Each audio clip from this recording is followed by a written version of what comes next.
Kerala vision cable ടിവിയിൽ ചില പ്രേക്ഷകർക്ക് 24 ലഭ്യമല്ല എന്ന പരാതി അറിയുന്നു. 24-നൊപ്പം തുടരാൻ റിമോട്ടിൽ ചാനൽ 19 അമർത്തുക. കഴിഞ്ഞുപോയ കാര്യങ്ങളുടെ വിഴുപ്പലക്കാനല്ല ഞങ്ങളിപ്പോ വന്നത്. പിന്നെ എന്തിനാണാവോ? അച്ഛനെ കാണാനാ. ഉണ്ടെങ്കിൽ ഒന്ന് വിളിക്ക. അയ്യോ, പെട്ടെന്നെന്താ അച്ഛനെ കാണാനൊരു പൂതി?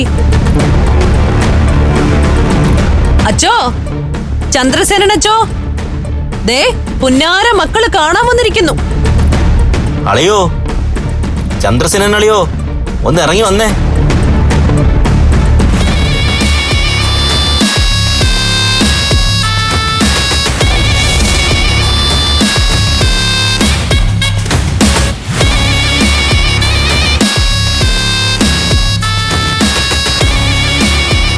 എന്താടി രണ്ടും കൂടെ? കഴിഞ്ഞ 20 വർഷമായിട്ട് എന്റെയും എന്റെ അനിയത്തിമാരുടെയും വിയർപ്പിന്റെ വിലയാ ഹോട്ടൽ പഞ്ചരത്നം. ഒരു 10 പട്ടിണി പാവങ്ങളെങ്കിലും ദിവസവും വിശപ്പടക്കുന്നുണ്ട് ഞങ്ങളുടെ ഊണ് കഴിച്ച്. ആ അന്നത്തിൽ വിഷം ചേർക്കാൻ ഇവരും ഇവരുടെ ഈ അനിയനും കൂടെ ചേർന്ന് തീരുമാനിച്ചത് അച്ഛന്റെയും കൂടെ അറിവോടുകൂടിയാണോ?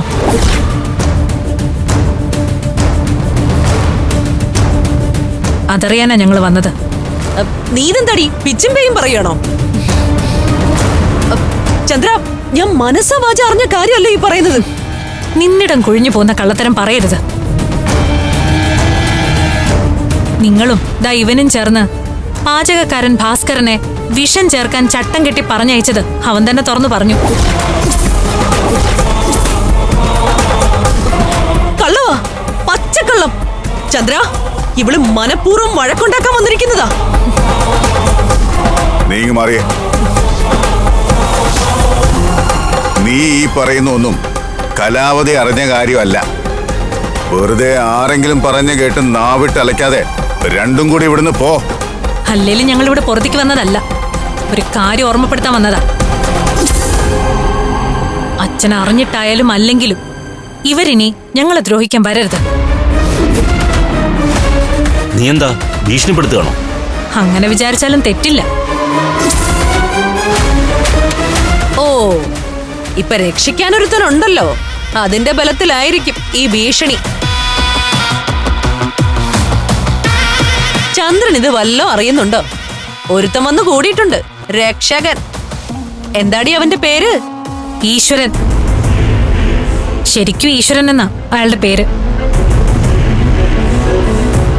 അമ്മയുടെയും ദേവമ്മയുടെയും ആത്മാവ് പറഞ്ഞു വിട്ടതാ അയാളെ. ഇല്ലെങ്കിൽ ഇന്ന് പഞ്ചരത്നം പൂട്ടിയേനെ. എന്തായാലും ഇത്തവണ കൂടി ഞങ്ങൾ ക്ഷമിക്കുക. ഇനിയും ദ്രോഹിക്കാനാണ് തീരുമാനമെങ്കിൽ ഞാൻ ജയിലിൽ പോകേണ്ടി വന്നാലും നിങ്ങളുടെ ആയുസിന്റെ നീളം കുറയ്ക്കും. ഒന്ന് പോടി പെണ്ണേ.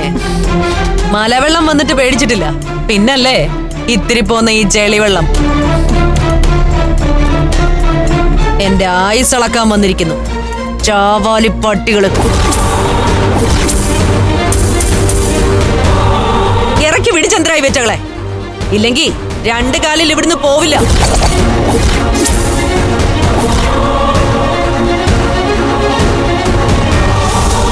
വഴക്കുണ്ടാക്കാതെ പോടി. വെറുതെ ഇവിടെ ദേഷ്യം പിടിപ്പിക്കണ്ട. പറഞ്ഞത് കേട്ടിട്ടോടി, ഇറങ്ങി പോടി അവിടുന്ന്. എന്റെ ദേഹത്ത് തുടരുത്. എന്ത് ചെയ്യടി? വല്യച്ചയുടെ മേത്ത് കൈവെക്കുന്നോടാ.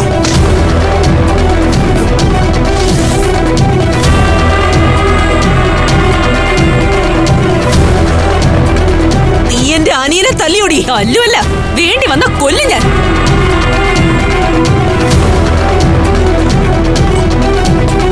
അടിച്ചോടിക്ക് ചന്ദ്ര ഇവളെ. ആരെയും കേറി നീ അടിക്കും അല്ലടി?